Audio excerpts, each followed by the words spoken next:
Hi, everyone, and welcome to another Come Let Us Reason podcast. What's happened to our society? How is it that we look through our pelvises to understand who we are? This is something unique in culture, never before seen. Prior generations, prior societies have always understood themselves in ways that reference the external world. Today, we're not only feelings focused, we seem to use our sexual proclivities as the main way we understand who we are.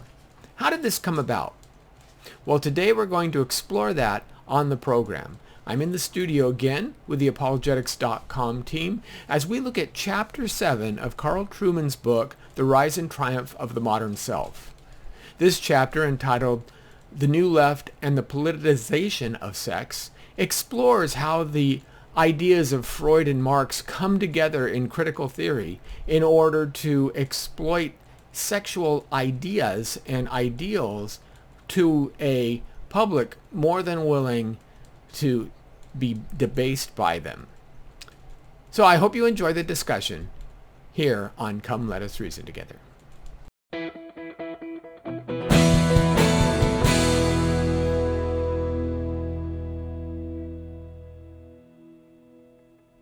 Well, welcome to the apologetics.com radio show where we challenge believers to think and thinkers to believe.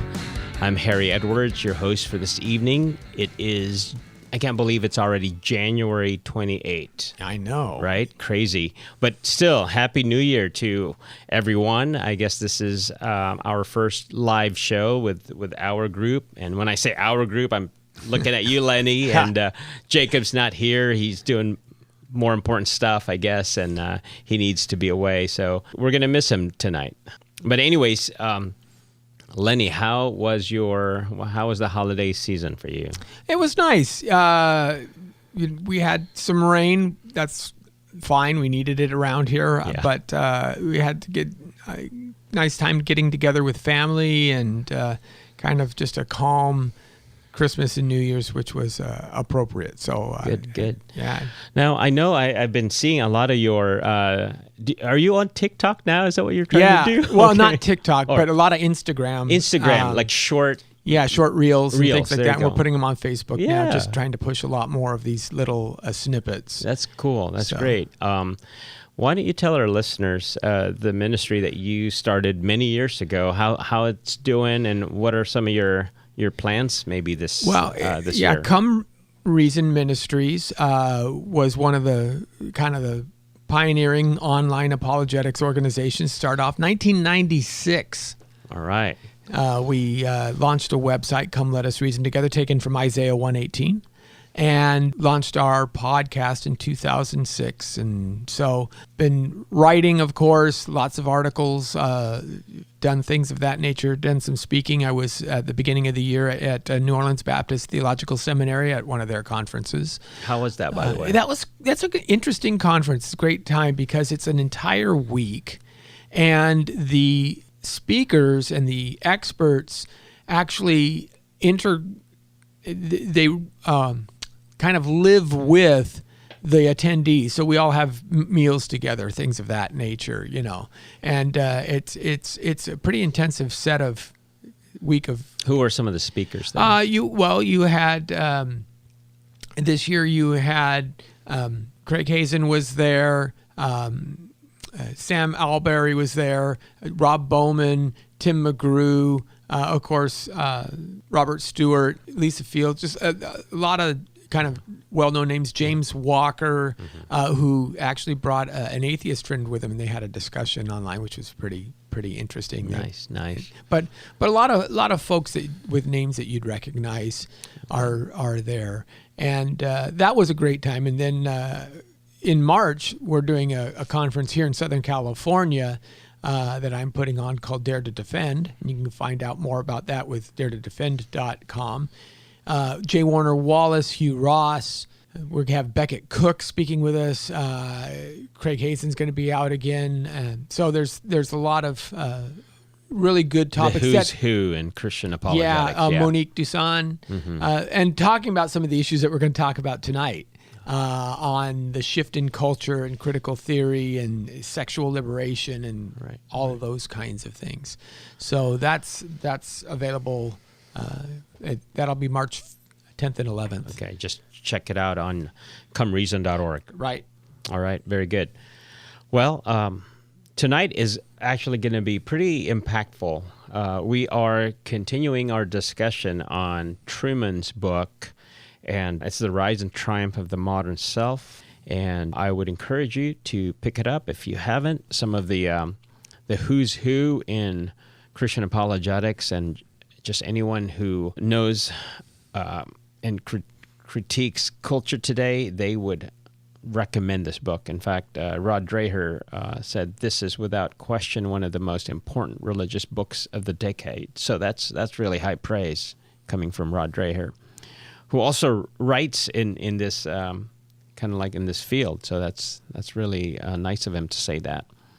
Ben Shapiro said this is the most important book of our moment.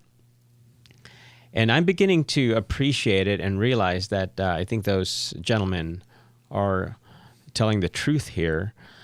Chapter 7 is gold. This is really good. I think this is where it really, I think Truman does a masterful job of synthesizing the ideas of Marx and Freud.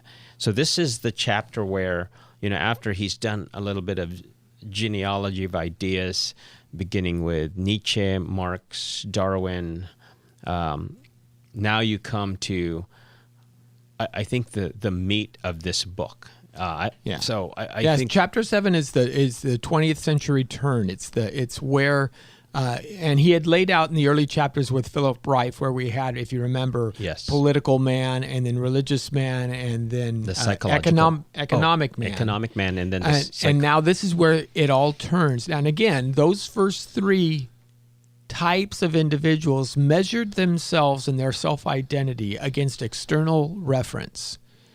How do I compare to what the church expects a person to be? How do I compare to what a good citizen would be as a Roman citizen or as a Greek citizen, Athenian or something to that? How do I measure myself against even the other industrialists and are the people who go to work every day and say, I'm, earning my bread, providing for my family? Those are all external reference. Now, all of a sudden, we see where it starts to invert, and your reference of yourself is how you feel, how you understand who you are. It's very subjective. It's subjective, and it's very internal. You're internally examining. So there's nobody out there to measure against. It's all about you. You're right. And the interesting thing when it comes to worldviews, when the external no longer works in the mind of a person unaided by the Holy Spirit, all right, if there's nothing out there, there's no more enchantment, right? They don't find it out there, then the next place to look is yourself. There's nowhere else. Well, because that's the only thing, and one of the reasons why this becomes successful is because we live in an age that has done a couple of things. Marshall McLuhan makes a very pertinent point of, as the rise of media starts to dominate our understanding of the world, and the progenitors of that media become more sophisticated, where you're not just telling a story or reporting a story, you're making people feel it, you're making them experience it, right? Film immerses you now. And so your feelings become more important. Work becomes less critical in the sense that it's always going to be there. So you have the rise of affluence, you have the rise of technology, which makes work easier, not as dangerous. You're guaranteed 3 meals a day. You don't have to worry about that stuff. So your survival capabilities are taken care of. And now you can start thinking about, and the only thing that you actually do know is how you feel. That's the only thing that you can say, I know that this is how I feel. Right. And because media can take you places, and all of a sudden feelings become paramount and important. And I think some of the guys in the 20th century picked up on that fairly early, and that's why they said, we can take Freud, who made such a big splash, and we can use him to rescue our project of making, quote unquote, liberating all people from the drudgeries of the world, from the nihilistic self-existence that they're trying to capture. Well, specifically also sexual repression. Well, that's they use it through sexual repression, but they first of all see people as oppressed in general. Just and as we said, it started off Marxist, right? It started off the oppressed were the people who were the have-nots. You had a very small number of people who lived very well, the land barons, the railroad tycoons, the oil magnates, and you had a whole lot of people who, in their eyes, were working a lot of hours and not getting a lot in return. Now, you still see that today. The reality is actually different. If you see a Jeff Bezos or a Elon Musk or these guys, they're not putting in 4 hours a day. They're putting in 12. They live their work, and which is why their relationships all suffer, because they're singularly obsessed with that conquering of whatever space they're in. But people assume that, they've got it easy, I've got it hard, and I'm only getting nickels and they're getting, dollars. And so they saw that, and the 20th century Frankfurt guys, the Horkheimers of the world, wanted to say, how do we get this Marxism going so that we can make everybody equal, so that I can have as much equality as everybody else. Right. And the problem, of course, is that when you put Marxism in the real world, as the Soviet overthrow of the czars show, it actually kind of collapses in on itself, and it doesn't actually work in the real world. Right. And we're seeing that right now. It frustrated a lot of them. They're like, well, what can we do? Because it should have been, Marx made it sound so plausible that economically it's going to happen, that the proletariat is going to revolt against those bourgeois guys who have all the money and have all the control, and we want the control, and we want to have it all shared equally. And the problem was it wasn't happening. That didn't happen at all. So they said, well, it must be then not economics that's the driver. It must be psychology that's the driver. Specifically, the most repressive aspect of psychology is sexual, because that's what Freud said. Freud said it's our sex that's repressed, and therefore that's the lever that we can get, because if there's something that pulls people more than money for most folks, it's sexual desire. Right. It's stronger than materialism, according to some of these thinkers. So thanks for setting that up, Lenny. Wonderful, just weaving all the ideas together and through history.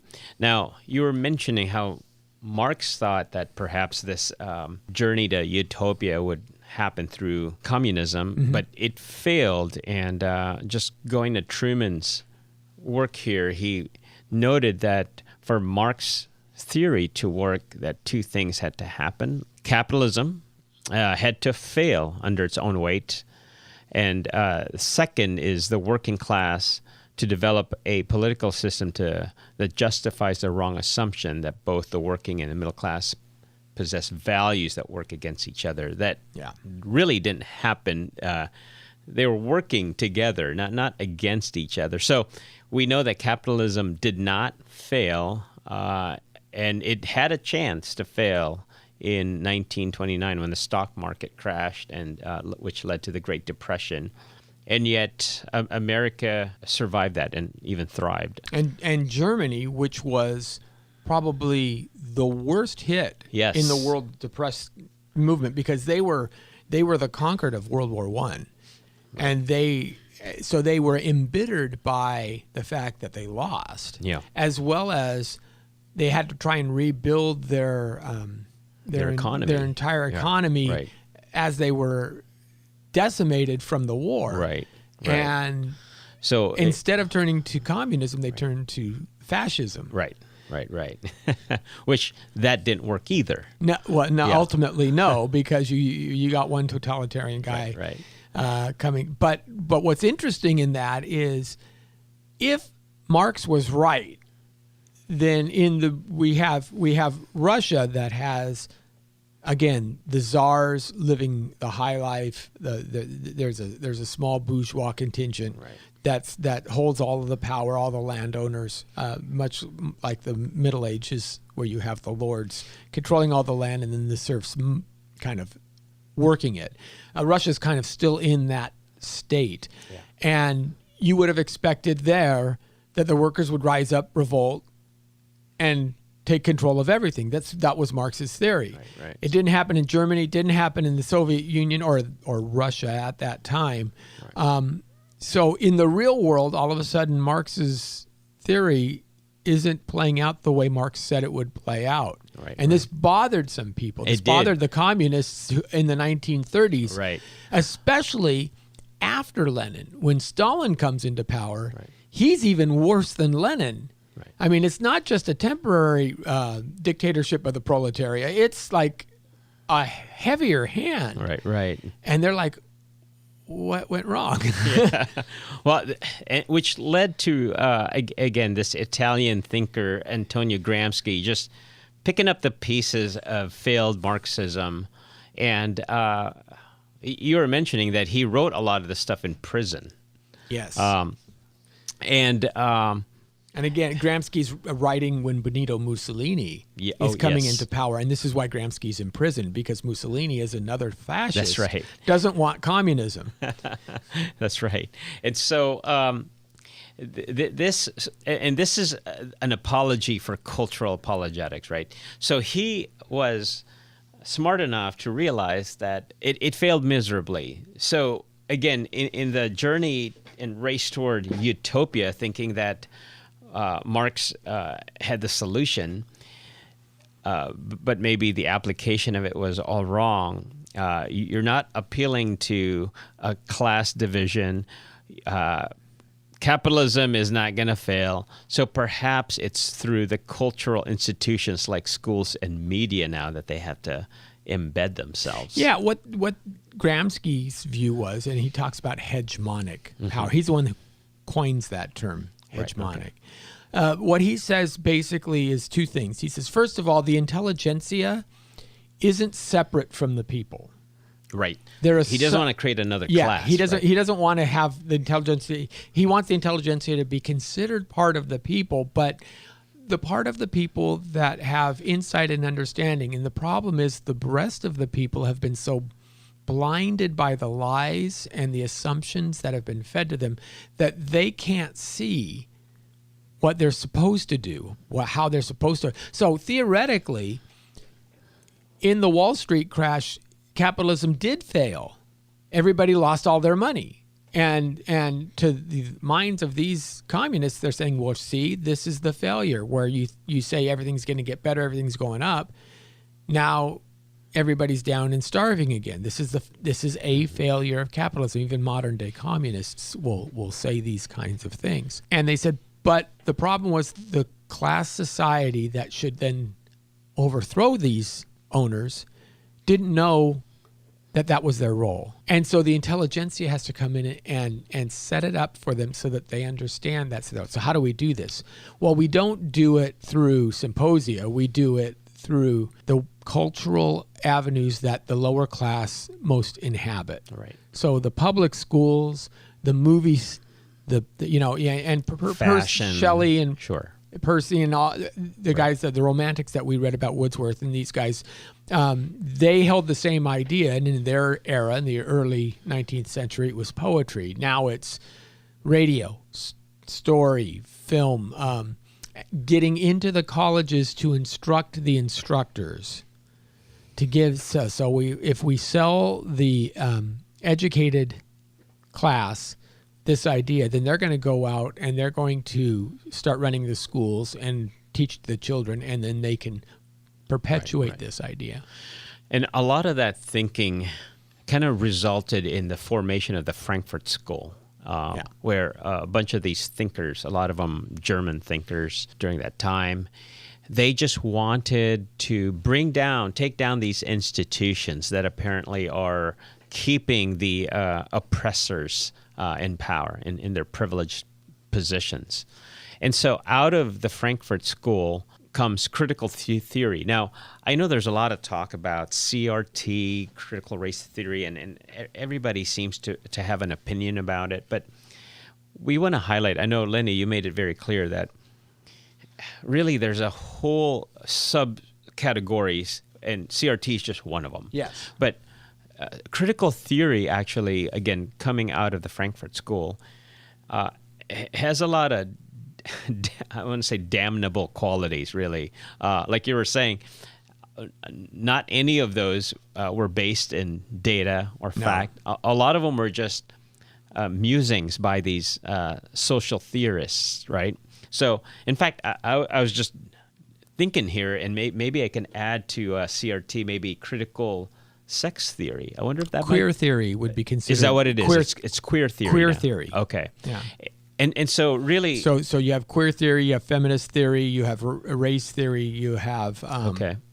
So would you say queer theory is really what Chapter 7 is all about? Kind of partially. like a sexual revolution? Okay. Queer theory as a subset, as an actual academic discipline, doesn't really come into the fore until, say, the 1980s, late 1980s, late 1990s. It's a fairly because new homosexuality, for the most part, is still viscerally reacted against by the general public in the 70s. It's not, I mean, you start to see some films coming out and things like that, but for most people,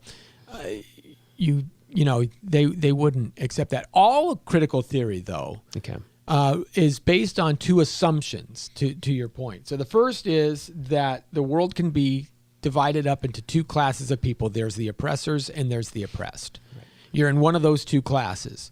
And secondly, the dominant narrative, especially in the West, is built so that it's not necessarily a true narrative. It's just, again, this is the postmodern portion of it. Yeah. It's built to keep the oppressors in control. In power, right. And so everything else comes out of that. And that's why you're to be critical of all of these ideas that you consider normal. That you could, the nuclear family, or that you should be a good citizen and pay your taxes and not question the laws or things of that nature. All of this comes out. You should question even your meta narrative, right? The what is the big view of life? Well, there is no one big view of life. You're the ultimate arbiter of that. Right. So that's it. All of this is under question.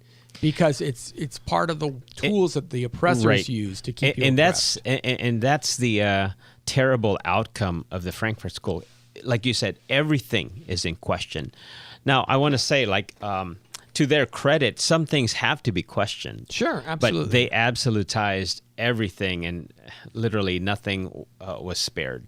And there is no answer. That the problem is when you're going to be critical, when you're going to critique something, usually you have to have a standard against which to critique it.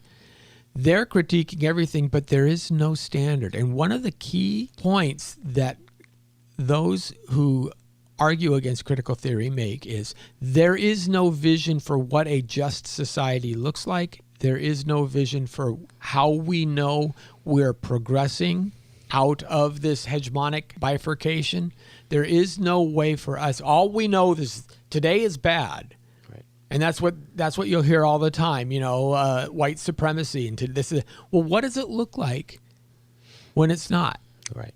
What does the perfect society look like? And they don't offer that power. So there's no standard against which we can critique anything except to say everything that you believe, everything that's considered appropriate in normal discourse today is null and void. Right. Well, you and I talked before the show started that we would ask for callers. Yeah.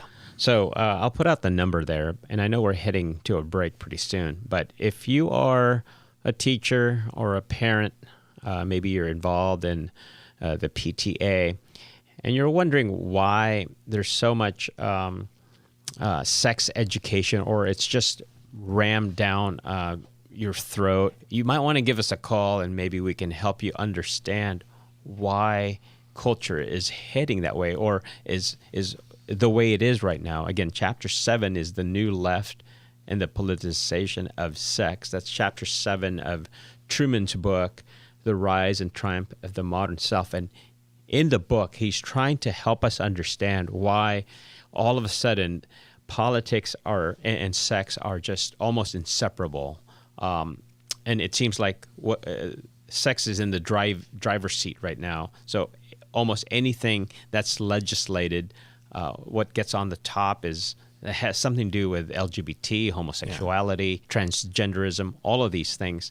It's because, again, in Chapter 7, Truman does a good job of identifying the marriage between Marx and Freud. And maybe you can do a little quick teaser, Lenny. A lot of our talks nowadays is blaming everything on Marxism, but you had a good insight. You said, why isn't anybody mentioning Freud? Why are we not critiquing Freud with critical theory? Because it's at least as much dependent upon Freud as it is upon Marx.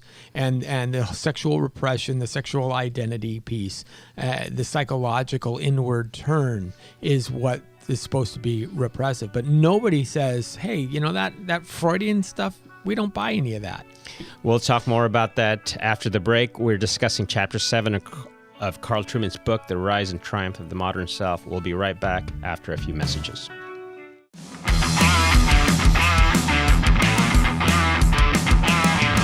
Well, welcome back to the second half hour of the Apologetics.com radio show. I'm Harry Edwards, your host for this evening. It is January 28th, and Happy New Year to everyone that's listening. And Lenny is my special guest for this evening. We don't have Jacob tonight as he's just busy with other important church work, so that's good. He'll be back next month, though. But we put out a number out there. You can give us a call right now. The number is 888-995-5552. If you want to join our discussion. Again, we tried to set up the whole idea of why sex seems to be prominent in culture today. And when I say sex in general, we're talking about transgenderism, LGBT, homosexual issues. Well, even in heterosexual aspects, Yes. The idea that if you're a virgin, you might be mocked for it. How strange. Not even, necessarily made fun of, but why would you be a virgin? So sex becomes a central aspect of self-identity, and we see it in our advertisements. We see it in our sitcoms, right? We always, even the like I said, the lovable Lothario, the Joey Tribbianis or the Barry Stinsons that play out in their oh, that's okay. They're abusing thousands of women on the TV show, but we still love them because they have a heart of gold. Well, maybe the fact that they're abusing all of these women shows that they don't have a heart of gold. Right. So it's the new left that really is trying to take down all of these institutions, and one of the biggest would be our current sexual mores or norms. Yeah, so again, Freud had this idea that he actually had this idea that to have a civil society, you need to repress some of these desires. Yeah, he said that we had two principles. The pleasure principle, which was innate in all of us. We have desires. We naturally drive towards sex because we are sexual beings. That's so right. Freud was the first one who says, we're going to put sex in the absolute center of our identity. You have the id, the ego, and the superego, and all of this stuff. But there's an unconscious desire, even from our earliest formation as an infant, where we're in the oral phase, right? Where we're looking for that satisfaction is actually a sexual satisfaction. And then he says, but we can't be freewheeling sexual beings all the time because anarchy would break out. People would be raping each other, taking people off the street, right? That's not civil. Right. So we have to repress that. So we have the the repression principle. Right. And these two sit in tension Right. with one another, and they can't be resolved. That was Freud's thought, that you can't have that society. Now enter, again, Frankfurt School, and Marcuse's thought on this. Herbert Marcuse was a sociologist, right, in the mid-20th century. And he was a professor, and he had this idea. His thoughts were a little bit nuanced. That's why it seemed so convincing. And he was saying that Freud, borrowing from Freud, and a little critique from Freud, saying that he didn't go far enough because perhaps Freud was just stuck in this historical moment. And so Marcuse and the other Frankfurt School folks thought that perhaps if you just take Freud's ideas, take it out of history, perhaps it might apply today. So perhaps instead of having sex being repressed, perhaps really what you need is to liberate it so that you fulfill your true self, I guess. And so that's what we have now. And so it from this crazy idea, you have all of these other sexual deviant ideas flow from it, and we can just go down the list here. But let's talk about feminism. What the difference perhaps between the first wave feminists and the second wave feminists? Well, yes. Because that flows from here. Feminism flows from this So in idea. the Frankfurt School, the first guy to kind of do this, to say, what Marx got wrong was it isn't kings and the peasants, and then the nobles and the serfs, and then the owners, and right. Marx saw everything in capitalist economic terms, Right. and he says that those classes are getting closer and closer together. And Wilhelm Reich from the Frankfurt School says it's not capitalism that drives people, it's their sexual and actually sex is getting a little bit freer and a little bit freer as society. So we need to look at the advent of history sexually as opposed to merely economically, and one will follow the other. That was their idea, that the two work in tandem. And Marcuse takes this and says, but let's expand on it. And he believed, unlike Freud, he thinks Freud's wrong in the fact that if you unleash full sexual liberty, even for children, because Reich would go so far, and he was hesitant. And pedophilia was a problem for him. That's right. But it was an inconsistency in his. That's right. In his because one can always say, hey, it's wrong for your time, but could there be another time where it might be right? But he just avoided that issue. Yes, exactly. But Marcuse jumps in and says, no, there's going to be a time where it would be strange to have people say, well, I'm not going to teach my child about masturbation yet. And he's, what? How could that be? Why would you do that? And in combining that with Marx, again, bringing in the state, he would say that would be unlawful to prohibit that. Yes, exactly. So Marcuse comes and jumps in and says, the problem is that there are consequences to sex. And of course, one of the main functions that sexual activity does is produce children. Well, this has different outcomes depending on whether you're male or female. And he recognized that. And he said, well, there's got to be some way of equalizing the scales, because women will always suffer a larger burden of the results of sexual liberation because they're going to get pregnant. Which changes the dynamic, and now that keeps men in power. And so this feminism now is part of the second wave. So the first wave of feminism was, hey, treat us as thinking individuals, Susan B. Anthony, where we can weigh the consequences of political discourse, where we can weigh the consequences of our eventual desires for liberty, for governance, and we can be contributing partners even economically if we so desire. We can go to work. World War II happens, of course, and it shows that women can jump into mechanized 20th century assembly line or whatever the work Yeah. is required, because all the men were off to war, so the women were left to do it. And that kind of answers some of that question. And then the next push is, well, wait a minute, how do we then equalize the sexual playing field?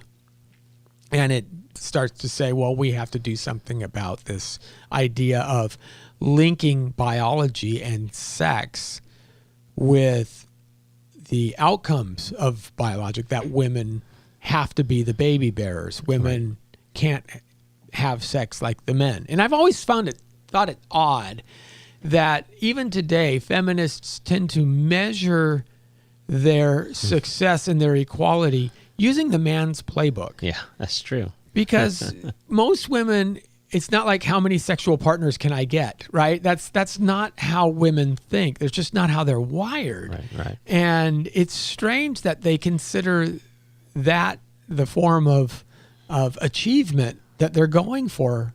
Right. You know, that doesn't mean equality. I know. Well, I wanted to mention this. Truman writes about this woman who was a lover of Sartre, I believe, de Beauvoir. Yeah, Simone de Beauvoir. Yeah. Yes. The Second Sex was the book that she put out. That's right. Now, I believe, so she started sort of writing in this second wave sense of feminism, but a particular feminist named Shulamith Firestone, I thought she outlined the feminist agenda pretty well, and I'm summarizing here, but there's about 6 in this agenda of the second wave feminists, and I want to talk a little bit about this because it is kind of scary.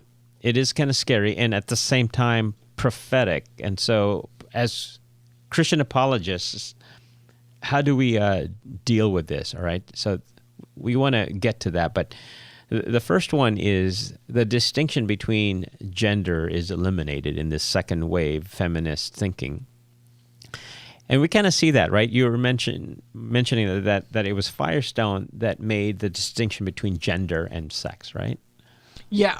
Well, so sex is biology, but right. then gender is what you feel about your sex. Is your role is that your you role. take on. Right. Yeah. Okay, so that's de Beauvoir, I think, starts that process. Right. All right. Okay. We see that happening now. Again, a lot of this writing was in the early 20th century. Yeah, Firestone wrote actually in 1970. She takes de Beauvoir's writing and extends it. Got it. Okay. Number 2, heterosex is replaced with polymorphous pansexuality, and that's just a sophisticated term that means anything goes. Anything goes. Anything goes. Any type of coupling or thrupling that you so whatever. desire. Even if women are going to be species. equal, we can do. Yes. Whatever. I know. So that is, we'll talk more about that later. Number 3, reproduction is accomplished through technology and would be available to both men and women. So like you were saying, Lenny, how pregnancy kind of burdens the woman. Well, yeah. if women want to be free of that, well, there you go. You can be free of that through technology. You have artificial wombs. Now, you were mentioning how some company is developing. Well, no, there's a futurist who just put out a very kind of famous video, Hashem Al-Ghali, and he put out this video to show about creating basically baby making factories, making where we can birth up to 30,000 babies through artificial wombs. Why would you want to be pregnant? Because it slows you down for 9 months of your life, and you have to have the morning sickness, and then you have to go through the pain of childbirth, and you with all of that, that's so much noise, and these biofactories will take all of the distasteful aspects of reproduction away, and we can have these babies here. And it's an 8-minute video that's actually pretty shocking and disturbing in its value. Now, if you've ever read Brave New World by Aldous Huxley, this is how Brave New World also starts, with the baby factories. And matter of fact, the people who have babies naturally, they're considered the savages. Right. And what the civilized people do is they anesthetize themselves through sex and through soma, which is the drug of the day. And that's, they're all programmed to say, this is my role, and we're all serving the greater society, and there's no more war, and we're all happy because we all are automatons, basically. Right, pretty much. And you're anesthetized, right? Too. Yeah, sure. Well, the fourth agenda here of the second wave feminists is the role of mother is abolished. So that makes sense. That kind of follows from number 3. Yeah, because you don't want she has more work to do than daddy. Right. And again, this is such even more worth. This is such a superficial way to understand parenting. I could easily craft a narrative that says, look, the most valuable people that we have is the next generation. Therefore, the best people that we can possibly find should be the ones who are rearing and developing those emotional relationships with the next generation. Right. And the guy who we schlep off to do some menial job just so he can get a few bucks to eat, that's called a servant. So I can easily provide a narrative that shows why motherhood is the ultimate high calling, why it is important to have the best people be the mothers, and not the going off to work and doing whatever, But that's not how our culture narrates this position. They say motherhood is the drudgery. Right. It's, you want to have a career first, don't you? Right. I mean, you have to have self-fulfillment. Maybe self-fulfillment happens when you're fulfilling the needs of others. Right. Which is what Jesus taught us. Or what you were created to be. Right. Yeah. The fifth one is difference in strength between children and adults is eliminated by cultural means. And I was mentioning this. Now, I don't have data to speak of, but I know in this culture right now, we have ways where children can be emancipated from their parents if they just go to the judge and say, hey, judge, my parents are XYZ. And then based on that, parents can be, or, they can be separated as families. Oh, yeah. Or more applicably, since January 1st, new law came into California. If you're, say, living in Texas, and Texas does not allow minors to undergo gender transition surgery, you can come to California, and California says the state can override the parent's desires for the destiny of the child. That the state knows, even though the child is fleeing to California, coming to California with no prior background, the state knows better than the parents what's good for that child. Right. Yeah. That's a law that's on the books today. Today, huh? It passed. Yeah, you're right. My goodness, what are we coming to here? But the sixth and final agenda of the second wave feminists is technology replaces human work. Yeah. So everything's just automated because we can't be burdened by work. And this is the very Star Trek vibe, right? We just explore space for the exploration of space. We've got replicators. We don't need to actually do anything. Except, of course, when the warp core breaks down or something like that, then everybody's doing something. But that's the fiction that makes it sound so good.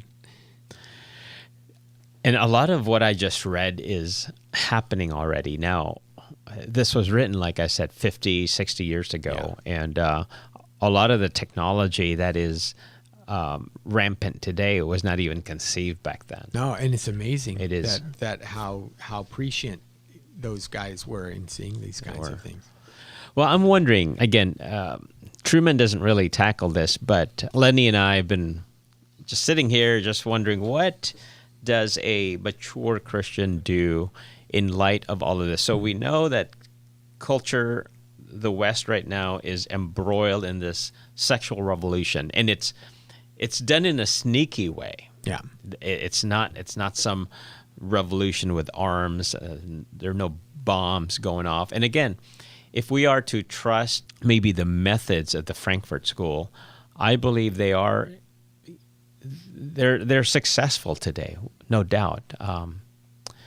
Now, it didn't take on right away in the 60s, but it's always been kind of there. And it finally is manifesting in crazy ways right now where we don't even bat an eye if we talk about LGBT issues. It's just, if we see a rainbow, we say, oh, that's just normal now. Yeah. So our kids are growing up with sexual norms kind of like in chaos right now. Right.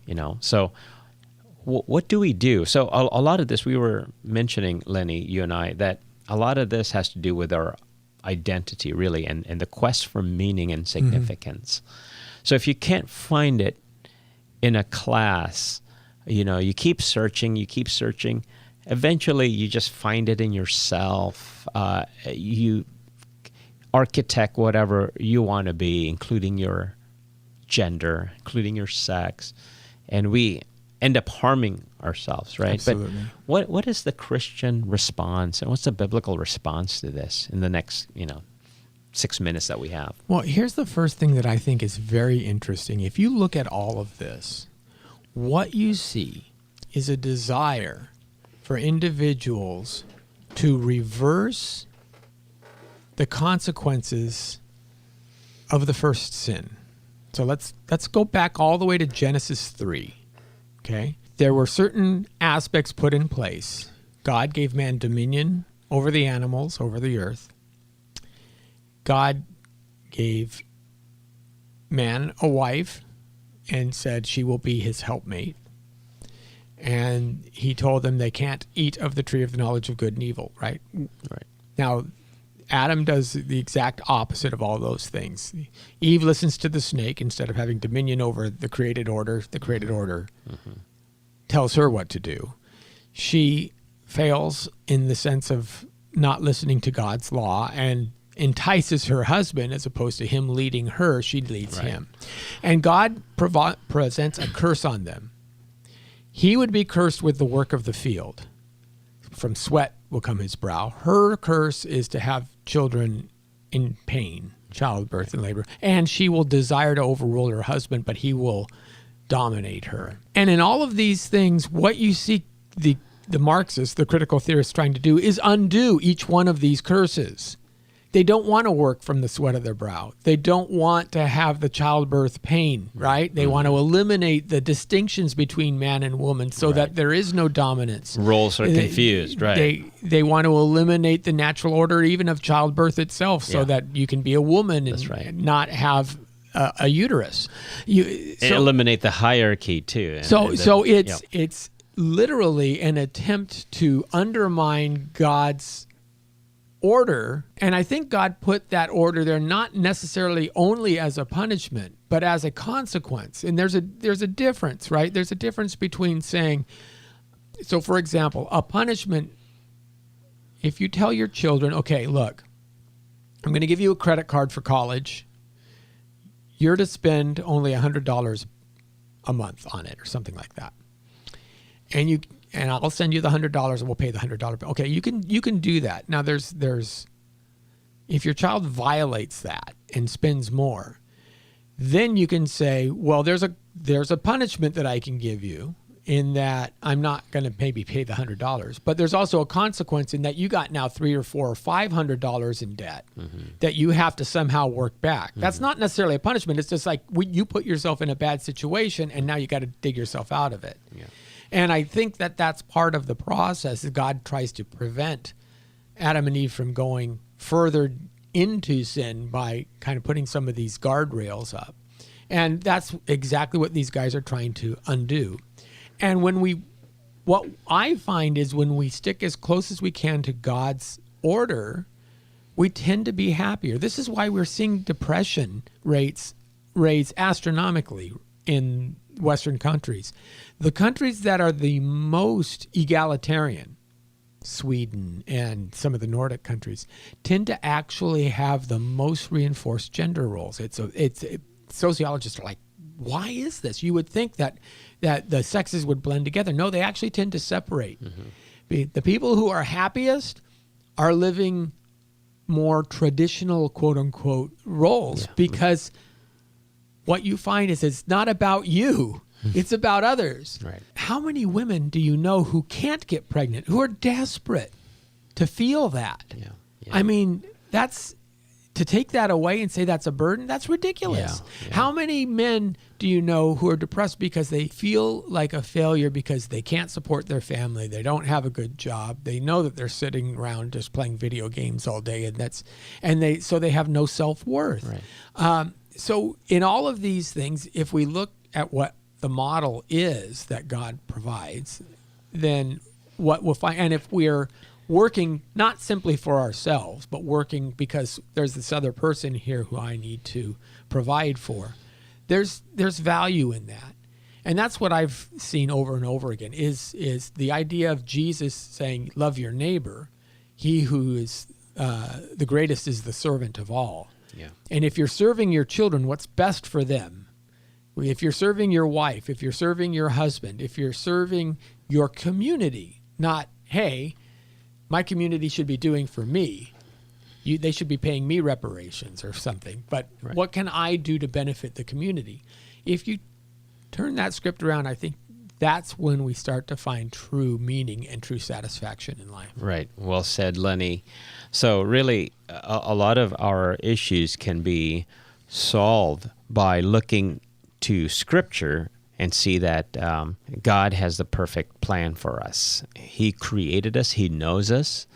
And just like you were mentioning, in a parent-child relationship, many times the child does not know the end from the beginning. Yeah. The parent, on the other hand, sees it all. They've experienced it. They love their child. They know what's good for the child. And so in many ways, we're like children, right? We're grasping in the dark. We don't know. And yet our Heavenly Father, who loves us, has given us guidelines, has given us rules, because we will tend to stray. And if we don't have these rules, we will, like you were saying, we will suffer the consequences, and there will be punishment. I like what you did with just how a Marxist/Freudian view seeks to undo all of the consequences and the punishment of sin. But again, in a gospel-centered idea, it's Christ that actually can take away the punishment and sin, because he is God. And that's really the message of the gospel. I know I've encountered some dear friends who somehow can't get away from all of the injustices and all of the inequity, but it's just bigger than us. And really, we live in a fallen world. So I guess my appeal to my brothers and sisters and our friends is look to Jesus. Yeah, absolutely. Look to Jesus, because he has the power to forgive, and he forgives you and loves you. Well, you've been listening to apologetics.com radio, where we challenge believers to think and thinkers to believe. Our hope is that you've learned some aspect about the Christian worldview that strengthens your faith and make you want to learn more. We need to make Christianity attractive, as Pascal would say. So special thanks to my one and only panel, Lenny, this evening, and to the behind-the-scenes sound engineer, Remy and Colin. Thanks, guys, for making us sound good, making sure the mics work. And special thank you to our listeners. Until next time, good night.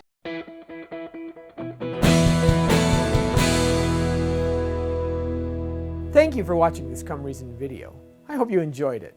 If you'd like to see more videos like these, consider subscribing to our Come Reason YouTube channel by clicking on the subscribe button. And you can follow us on social media. Lastly, if you'd like to help keep these kinds of videos free, consider providing a donation by clicking on the donation button beside me. Thank you.